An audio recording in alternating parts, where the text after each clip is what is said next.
Tiga hal ini bisa banget lu jadikan consideration ketika lu pingin jadi agen asuransi. Sudah jadi agen asuransi itu gampang gak sih seperti yang diomongin orang? Ya jelasnya enggak lah. Semua bisnis juga susah.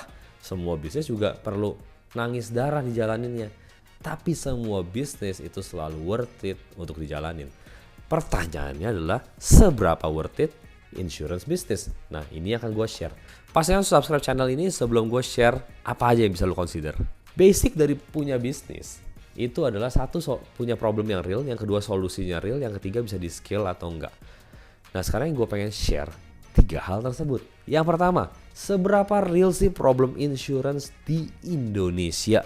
Sebelum mulai lu mesti ngerti dulu atau kita mesti sepakat dulu bahwa insurance adalah backbone atau tulang belakang, tulang punggung dari sebuah modern society. Kalau lu nggak ada insurance, pusing. Kenapa? Karena kalau lu sakit, lu harus bayarin rumah sakit, lu harus bayarin ini itu dan lain-lain, dan akhirnya financial keluarga lu kena, financial business lu kena, dan itu akan mengganggu modern society. Ekonomi negara juga akan terganggu karena lu harus bayarin itu dan bisa aja bisnis lu bangkrut cuma gara-gara sakit. Karir lu terhendak cuma karena lu sakit. Jadi problemnya real nggak? Problemnya real. Nah, ngomongin yang soal problem, yang kedua adalah gini. Indonesia itu negara yang masih sangat berkembang secara populasi gitu ya, meskipun nggak seperti dulu, tapi angka populasi di Indonesia masih growing tinggi dibandingkan negara-negara maju lainnya seperti Jepang, Korea, Cina. Itu udah nggak tinggi lagi angka populasinya. Bahkan kalau kita ngeliat di negara-negara tersebut banyakkan orang tua dibandingkan anak mudanya. Insurance itu suka sama anak muda karena semakin banyak anak lahir, ya harus dibeliin asuransi dong bayi-bayi tersebut dong. Mereka semakin growing ya mereka kan butuh asuransi-asuransi berikutnya. Nah itu masuk ke poin yang ketiga dari problem ini. Penetration rate dari insurance di Indonesia itu sangat rendah. Kita jangan ngomongin BPJS, jangan ngomongin micro insurance. Insurance pribadi yang dimiliki sama masyarakat di Indonesia itu di bawah 10% on average. Artinya marketnya gede gak? Marketnya luas banget. Lu gak akan pernah kehabisan market buat insurance di Indonesia. Pasti. Produk apapun sih sebenarnya sih nggak akan kehabisan market. Jadi problemnya real di insurance, real banget. Insurance itu modern society punya backbone, di Indonesia itu populasinya growing, dan yang ketiga penetrationnya super rendah. Kedua, kita ngomongin solusinya. Solusinya real, lu mau ngomongin produk asuransi dari semua perusahaan asuransi, itu sama. Semuanya real, semuanya bagus. Lu mau ngomongin Prudential, Allianz, AIA, AXA, Manulife, MSIG, semuanya bagus gitu ya. Jadi solusinya real gak? Solusinya real.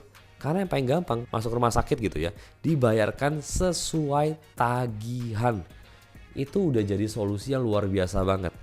Lu ngomongin asuransi jiwa, mau memberikan warisan kepada anak umur 30 misalkan, kita umur 30 pengen warisin anak kita nanti suatu hari.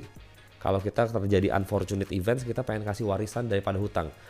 Bayar 10%-nya doang. Misalkan lu pengen, ini contoh di umur gua gitu ya, pengen kasih 1 miliar, itu palingan sekitar total 100 jutaan bayarnya, dapat 1 miliar, dikasih, atau bahkan di umur 75, cair uangnya. Itu solusi yang real gak sih? Itu solusi real. Yang ketiga, ngomongnya soal scalability. Insurance business itu sangat scalable. Udah scalable, gak perlu nyetok barang, resiko cuma bayar AJI doang. Contoh, gue punya temen yang jualannya barang gitu ya. Salah satu hal yang paling menakutkan dari bisnis yang jualnya barang adalah stocking. Lu ngestok terlalu sedikit, salah. Ngestok kebanyakan, takut. Kalau kedikitan, ntar gak jual, pusing. Kebanyakan, pusing. Gitu kan.